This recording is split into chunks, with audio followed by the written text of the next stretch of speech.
కైలాసం లోపల అర్ధరాజ్యం ఇస్తారంటారు. అర్ధరాజ్యం కాకపోతే మొత్తం రాజ్యం ఇచ్చి రాజమేలమంటున్నారు. నేను మగ పుట్టుక పుట్టబోదు మొలతాడు కట్టబోతున్నా కట్టుకున్న చీర కలియాపాటు అంటే కనుకనే కాసు పోసుకొని రాజమేలమంట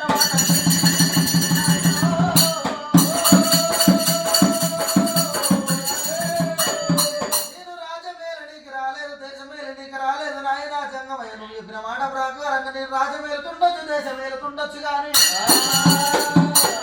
దేవాన దేవతలకు మనకి ఆపద కలగవచ్చు, ఇట్లనే గొప్ప సభ పెడుతుండొచ్చు.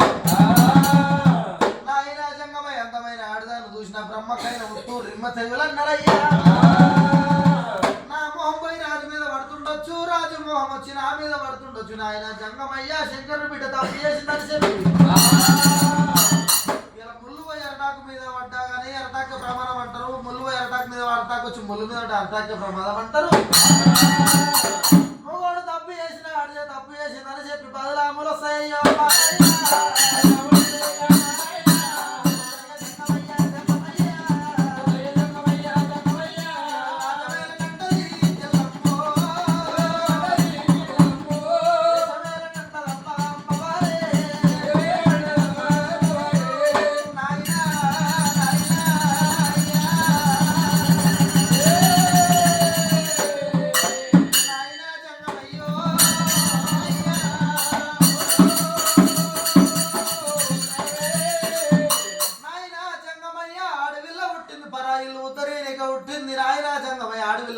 కన్నవారు ఎప్పటికీ కావదు, కొన్నవారు ఇల్లే అవుతున్నది. నాయన జంగమయ్య అడవిళ్ళతోటే తీగవాత ఉన్నది, అడవిళ్ళతోటే పందిరెక్కుతున్నది, అడవిళ్ళతోటే పూత పూస్తున్నది, అడవిళ్ళతోటే కాతగా వస్తున్నది. నాయన జంగమయ్య కొడుకు ఉట్టాలి, గోత్రం కొని ఆడాలి, అడవిళ్ళ ఉట్టాలి, బలిగాని ఎత్తి పాడాలి. నాయన ఇంత ఊతండి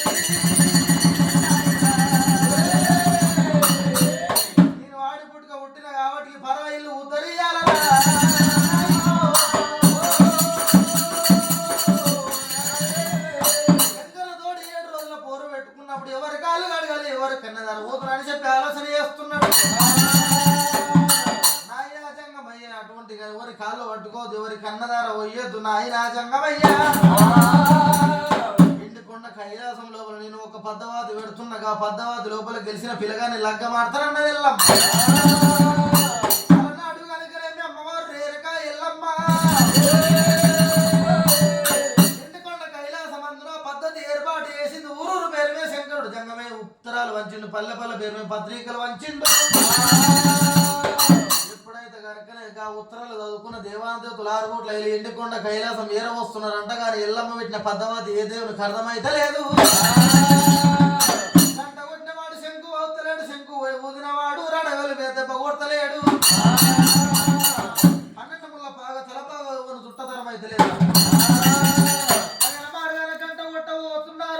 ఖమ్మం ఎక్క పోయి కాళ్ళు ఇరుగుతున్నాయి, చేతులు ఇరుగుతున్నాయి, కొంతమంది దేవన దేవతల ప్రాణాలు వెళ్ళిపోతున్నాయి.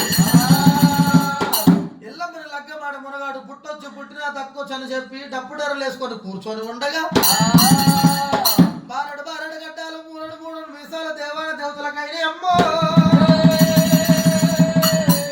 వాళ్ళ మరి అక్కడ ఉండగా కంచుకుబ్బల కోటలే ఒప్పల అటువంటి కరపత్రం అందిందంట. కంచుకుబ్బల కోట ఏలవాడు కార్తీక మహారాజు.